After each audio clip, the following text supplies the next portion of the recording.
nearing the end of the year. And if you're like us, there's always last minute thoughts about how to maximize the past year. Whether it's spending down your flexible spending account or curbing your holiday spending to stay on the budget you've maintained all year. Another time-sensitive maximizer can help reduce your taxable income and support a cause that's close to your heart, and that's charitable giving. In our episode today, financial consultant Christian Chapluha talks about taxes, donor advised funds, RMDs, and QCDs. Let's jump in. I'll just say, Christian, it feels great to give to my favorite charity, but it's a busy time of year. How do we make it easier, now or at other times in the year? Thanks, Brooke. The opportunity for charitable giving is often a good idea. Supporting causes we believe in, sharing our time, our treasure, our talent. Contributing to our community is always a good investment for ourselves and the impact on others. So in this episode, we'll discuss the financial side of charitable giving, ways to make the most of our money, trying to get the best value for our philanthropic dollar. There are lots of options for charitable giving, but we want to make sure that we're making the most of our good intentions and planning for it will stretch the impact we make, including gifting amounts, tax considerations, other ways to donate. We'll also discuss QCDs and donor advised funds, as you mentioned. Okay, great. Why don't we start with defining some of the terms that apply to this? You mentioned a QCD, a qualified charitable distribution. What are some other terms that we should know about when we talk about giving to charities? When we give to charities, one of the first things we should be looking at is whether or not it's an IRS qualified public charity. Those registered charities are referred to as 501c3 public charities, which are tax exempt. That's when you're able to potentially get a tax deduction on your income tax return. The charity is registered, hopefully in good standing, operationally and other ways, and also you benefit from a tax perspective. Another strategy we should be aware of is a qualified charitable distribution, or QCD. That is a charitable contribution coming directly from an IRA or an individual retirement account.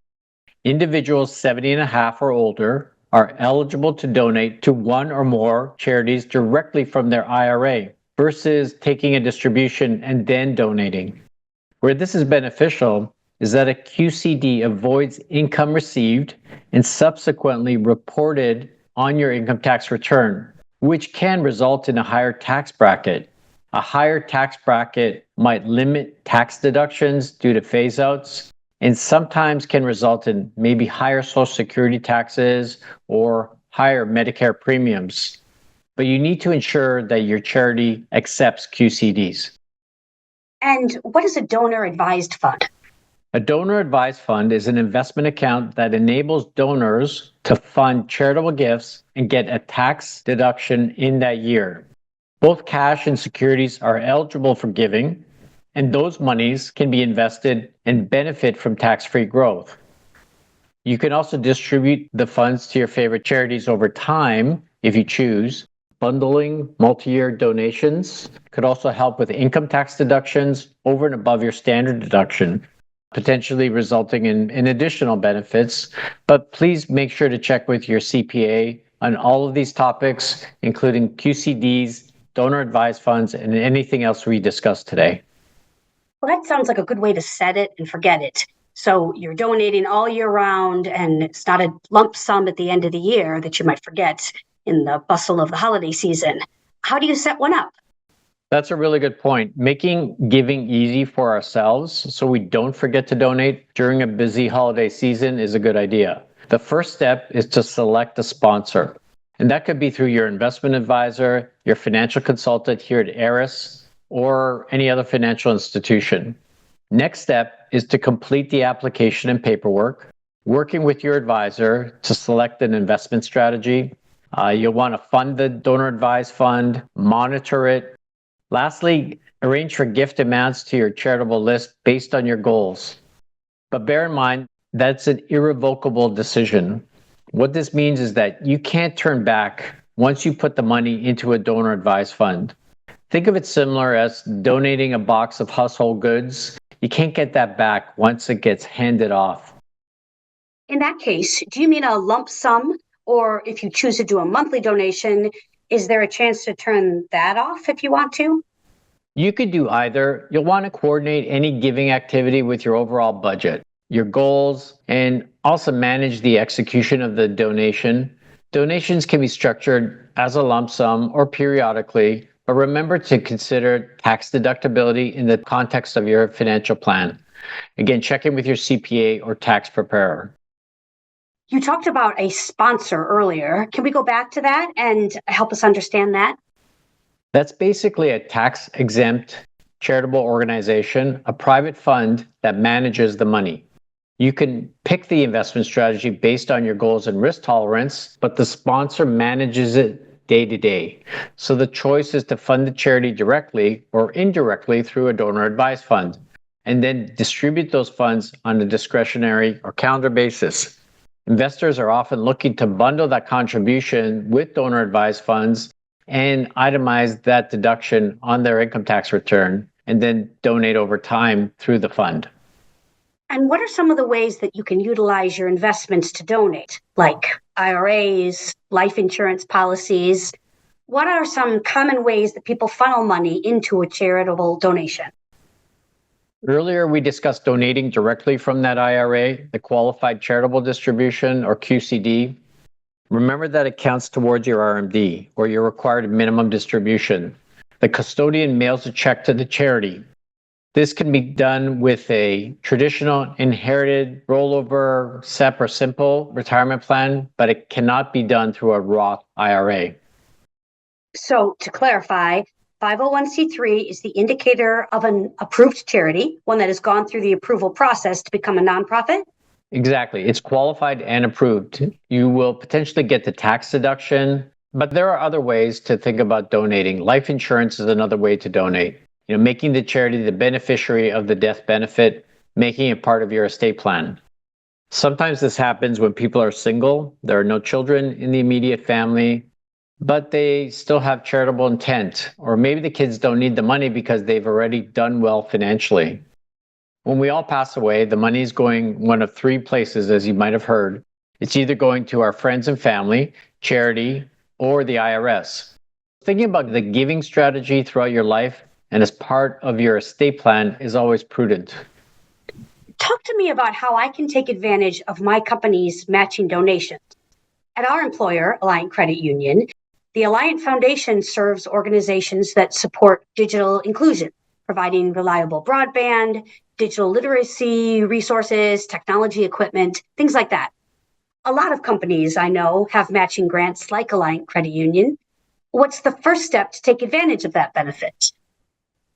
That's a great way to contribute to a charity because many larger corporations do provide a match up to a certain dollar amount. It could be one-to-one, up to a certain dollar value, and people basically double their donation and the impact that they're making. It really adds up. The charities always appreciate the effort to give smartly. There's a little more paperwork that has to go into it because you have to submit a record and receipts to your corporation, your employer basically, so that they'll match the donation. But it makes your employer look good and helps to promote good works for the community or whatever cause you choose to support. Keep in mind, you can take advantage of the match on a regular basis as well, making that donation every year, and it can really add up. A $500 gift turns into $2,500 over 5 years, and with a match, it could end up being $5,000 in total donation. And once you make the decision that you want to give, then how do you maximize that dollar amount so that the charity gets the most money possible? Do you have any tips or tricks to share? There's a couple things worth considering. So it's always a good idea to understand the administrative overhead of the charity. You could read about that in their annual report. Also speak to them about what percentage of donations end up in the pockets of those in need. Secondly, you can make donating a part of the family budget and do it on a regular basis. Whatever schedule works best for you, whether monthly, quarterly, annually, every several years. But that planning will actually help you follow through with it, which is the most important part, so you don't miss the chance to contribute to a meaningful cause. So let's talk a little bit about trusts and charitable donations. It's a big topic, but anytime we set up a trust, we're basically providing a game plan for our assets down the road. And that can be on the income side or on the principal side. Trusts other than a living trust involve complex planning and probably the help of tax and legal professionals.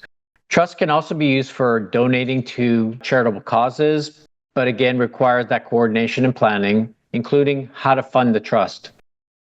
Keep a couple things in mind. Typically, you can deduct up to 60% of your adjusted gross income for cash donations to public charities. For securities and stocks and similar assets, that deduction is capped at 30% of the donor's AGI.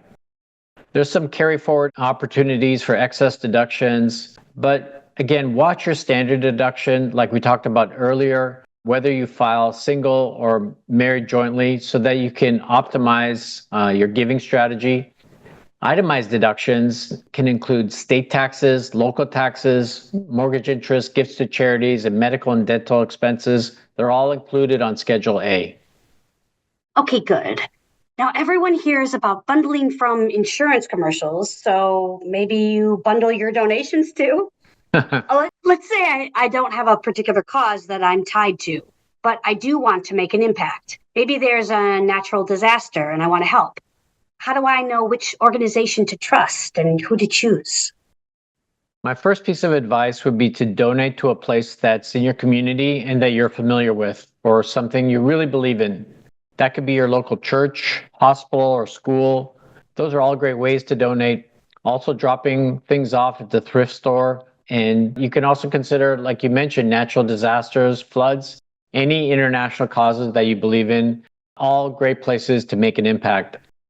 But please just always be careful. Make sure it's a reputable charity and that you have some familiarity with the organization, and confidence in how it's being run. Please do your homework so that you can make a good decision. Definitely doing your research, making sure your donations and your generosity are not being taken advantage of.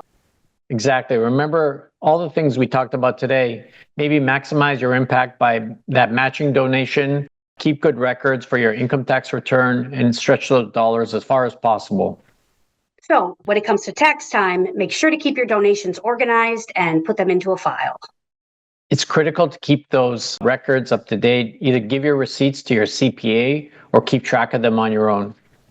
Okay, some good things to think about here, Christian.